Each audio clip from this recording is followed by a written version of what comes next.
So hello everyone, welcome to my channel. I hope you all are well and doing great. So आज का हमारा topic रहेगा types of contract on the basis of contract formation from business law chapter number 2 Indian contract act unit 1।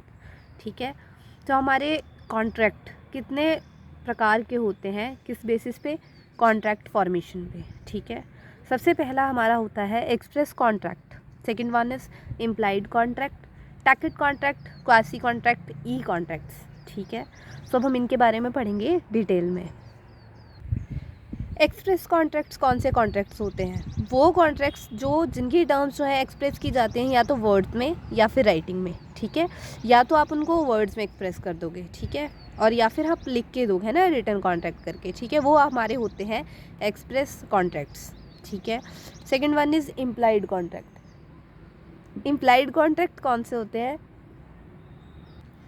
जो या तो actions के through किए जाते हैं, ठीक है, या फिर उनको कौन कंडक्ट करता है? हमारी पार्टीज़। या फिर देखना पड़ता है कि उनकी कोर्स ऑफ डीलिंग कैसी है। दैट मीन्स कि अगर प्रपोजल और एक्सेप्टेंस जो है मेड है, ठीक है, मतलब प्रपोजल और एक्सेप्टेंस हमने किया है, बट ना तो हमने वर्ड्स में किया है ना राइटिंग में किया है। ठीक है, हमने एक्शन से कर दिया। ऐसे मतलब जैसे मैंने किसी को देखा, मैंने उसकी तरफ से लहराया, कर दो कॉन्ट्रैक्ट, कहता हाँ कर दे। ठीक है, तो ये क्या हुआ? Implied contract. ठीक है, नेक्स्ट हमारा आता है क्वासी कॉन्ट्रैक्ट। इसमें होता है it is not actual contract. ठीक है, ये सिर्फ रिजेंबल करता है किसको? कॉन्ट्रैक्ट को। ठीक है, इसे बनाया जाता है लॉ के अंडर, ताकि मतलब जैसे अलग अलग सर्कमस्टांसेस होते हैं ना लॉ के, उसके अंडर मतलब एक हमारा आता है क्वासी कॉन्ट्रैक्ट। यूजुअली इसको क्यों बनाया जाता है?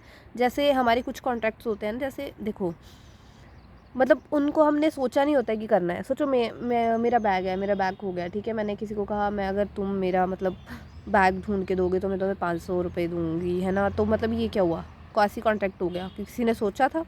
It is not actual contract, पर अभी ये कॉन्ट्रैक्ट हो गया कि अगर वो मुझे ढूंढ के देगा तो मेरे को क्या करना पड़ेगा? उसको उसकी वैल्यू जो है, मतलब जो मैंने उसके कंसिडरेशन में रखा है, उसको वो लौटाना पड़ेगा।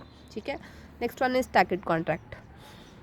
ये कॉन्ट्रैक्ट कौन से होते हैं? कॉन्ट्रैक्ट्स इन्फेरिया थ्रू, तो या एक मिनट, ये इन्फर्ड होगा यहाँ पे, सॉरी डी यहाँ पे। अब देखो, जो देखो टैकेट कॉन्ट्रैक्ट वैसे किसके अंडर आता है? यूजुअली इम्प्लाइड कॉन्ट्रैक्ट्स के अंदर आते हैं। ठीक है, इसमें क्या होता है, जैसे हमारा कोई भी काम है ना, वो मतलब जैसे साइलेंटली, है ना, विदाउट एनी एक्शन। ठीक है, अब इम्प्लाइड में क्या होता है, हम एक्शन से करते हैं। ठीक है, अदरवाइज देन वर्ड्स रहता है हमारा जो कॉन्ट्रैक्ट होता है। तो उसी तरह से टैकेट कॉन्ट्रैक्ट इसका एक पार्ट है।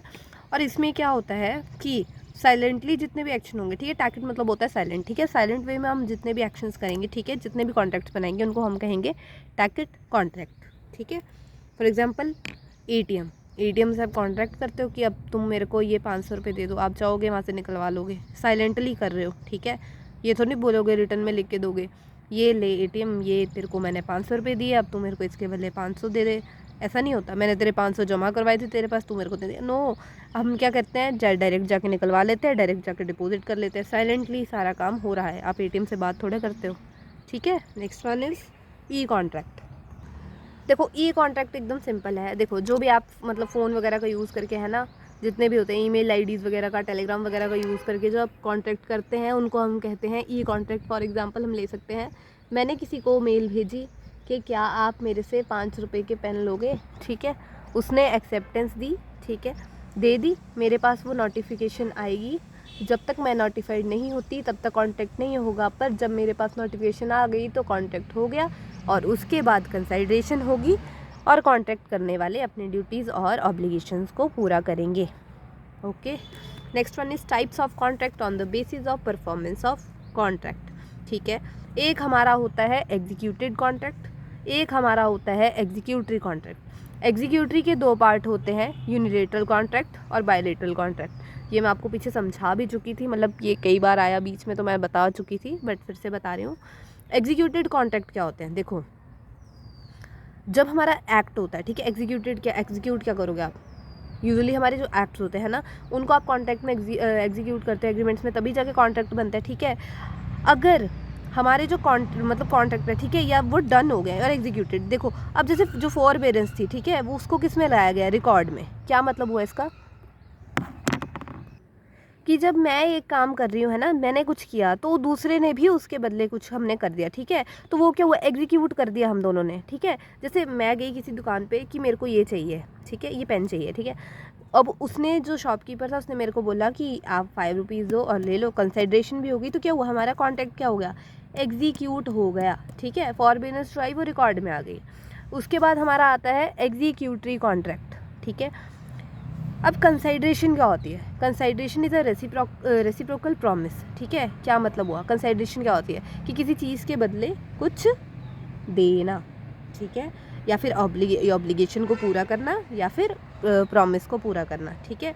यूजुअली एग्जीक्यूटरी कॉन्ट्रैक्ट क्या होता है, देखो एग्जीक्यूटेड होता है जो हम कर चुके हैं, जो एग्जीक्यूट हो चुका है। एग्जीक्यूटरी वो कॉन्ट्रैक्ट होता है जिसको हम फ्यूचर में परफॉर्म करेंगे। फॉर एग्जांपल मैं हूँ, है ना, अब जैसे मैं हूँ, मैंने नेक्स्ट पार्ट बनाना है इस वीडियो का, ठीक है, तो मैंने क्या करना है, मैंने बनाना है, ठीक है, मैंने आपको वो देना है, तो वो क्या है, अभी एग्जीक्यूट करना है मेरे को, जब मैं बनाऊंगी, है ना, तो फिर आपके पास पहुंचेगा, आप देखोगे फिर उसको, है ना, तो जाके वो एग्जीक्यूटेड कॉन्ट्रैक्ट होगा, ठीक है। तो ये यूजुअली पार्शियली परफॉर्म होता है, ठीक है, होल बाकी यार ये समझ लो, ये दोनों वर्ड्स जो है इनका एक ही मतलब है कि आधा परफॉर्म हुआ होता है और आधा नहीं हुआ होता, अभी एग्जीक्यूट करना है, फिर बोला गया है, ओके।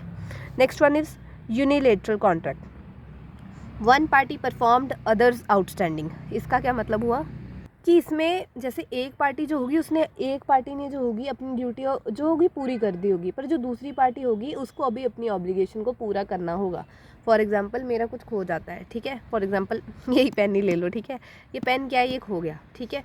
मैंने कहा कि जो मेरा इस पेन को ढूंढ देगा, ठीक है, मैं उसको 5 रुपये दे दूँगी, नहीं इतनी भी यार इतना कि वो करना, चलो 50 रुपये दे दूँगी, ठीक है। सो अब जो उसको ढूंढ के लाया, ठीक है, उसको बाद में पता चला कि ऐसा कॉन्ट्रैक्ट भी है, तो अभी उसको पता है, उसने अपनी तरफ से पूरा कर दिया अपना कॉन्ट्रैक्ट, ठीक है। अभी ये यूनिलेटरल था, है ना, उसको पता नहीं था, फिर भी उसने ढूंढा और उसने अपनी तरफ पूरा कर दिया, पर अब जब उसको पता चलेगा तो वो क्या, मेरे को मेरा पेन दे के डिमांड कर सकता है कि मेरी ऑब्लिगेशन पूरी कर, मेरा प्रॉमिस पूरा कर, ठीक है। तो ये हमारा कौन सा कॉन्ट्रैक्ट हो जाएगा, यूनिलेटरल कॉन्ट्रैक्ट। वही सेम हो गया इसमें कि एक पर्सन क्या होगा, एक पर्सन का आउटस्टैंडिंग प्रॉमिस होगा और एक ने अपनी ऑब्लिगेशन पूरी कर ली होगी, दैट इज़ यूनिलेटरल कॉन्ट्रैक्ट, ठीक है। उसके बाद आता है bilateral contract, promise is outstanding on part of both parties. इसमें क्या होगा, इसमें दोनों ही तरफ से, ना तो एक पार्टी ऑब्लिगेशन पूरी करेगी, ना दूसरी जो है अपनी ऑब्लिगेशन या प्रॉमिस पूरी करेगी, ठीक है। क्या, इसका एग्जांपल लेते हैं। देखो जैसे मैंने कोई चीज़ ली, है ना, तो मतलब मेरे को किसी ने कहा कि मैं तेरे को 10 रुपये में ये चीज़ दे दूँगा, ठीक है। मैंने उसको बोला कि मेरे पास अभी पैसे नहीं है, मतलब मेरे पास 5 ही रुपये हैं, तो मतलब तुम मेरे को, मतलब मैं 5 रुपये दे देती हूँ और मतलब बाकी मैं तुम्हारे को क्या है नेक्स्ट संडे दे दूँगी, ठीक है। तो वो कहता कि मतलब नहीं, तुम मतलब पेन अभी नहीं ले सकती, मैं तुम्हारे को वो तभी दूँगा जब हमारा जो है, मतलब तुम जो होगी पूरी, मतलब होल अमाउंट की रिसिप्ट मेरे को दे दोगी, ठीक है, प्रॉपर सेल डीड करोगी, ठीक है। बट ना तो मेरी तरफ से ऑब्लिगेशन पूरी हुई कि मैं पैसे दे देती, ना तो उन्होंने अपनी ऑब्लिगेशन पूरी करी कि ये ले तू पेन ले जा भाई, तू पैसे बाद में दे दियो, नो, ठीक है। इस तरह के कॉन्ट्रैक्ट हमारे बायलेटरल कॉन्ट्रैक्ट होते हैं जिसमें दोनों पार्टीज़ का प्रॉमिस जो है आउटस्टैंडिंग रहता है। तो आज के लिए इतना ही। आई होप आप सभी को समझ आ गया होगा। कोई भी डाउट हो आप बेझिझक कमेंट सेक्शन में पूछ सकते हैं। Thank you, have a nice day.